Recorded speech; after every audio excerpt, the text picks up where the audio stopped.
Now, the Dewsbury peer, Baroness Valsey, has said anti-Muslim feeling is commonplace and even socially acceptable.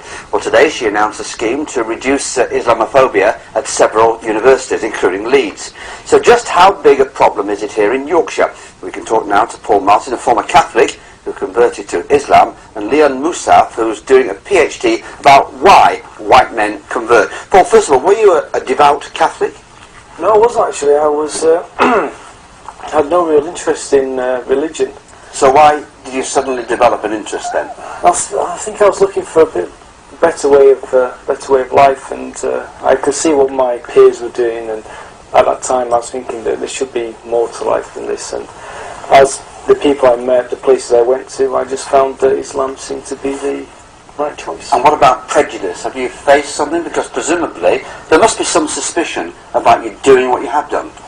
The only issues I've probably come across, actually, I think in the mosque themselves, being somebody of a different culture can be a bit of an issue for some people, but generally I've found it a lot of people very welcoming.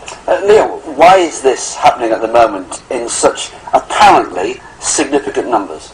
There's a lot of reasons why people are converting to Islam, different for different contexts, but a lot of people, like Paul has said, they're looking for some type of meaning to their life, trying to find out what way of life they want to live and the best way that's going to suit them. So I think people find in Islam answers to the questions that they have about what the meaning of life is. It's not the first time this has happened. I'm told it happened in Victorian times and even during hippie times as well. Why now? It may seem unusual to many people watching that this is happening at this particular time. Yeah, well, I think, as you said, Islam is in the limelight. There's a lot of Islamophobia, and people are giving attention to Islam, and so as a result of this, some people are reading about Islam and finding out about Islam, and in Islam they're finding that that's the way of life that they want to subscribe to. What about your family, Paul? How have they reacted to this? Were they supportive? Have they been non-committal? Yeah, I think they've been fantastic, actually.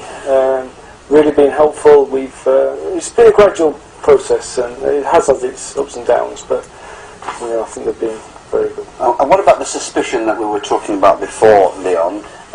Is that absolutely obvious from 9/11, etc.? Yeah, well, Islamophobia didn't begin at 9/11, but it did intensify according to many commentators and researchers on this topic.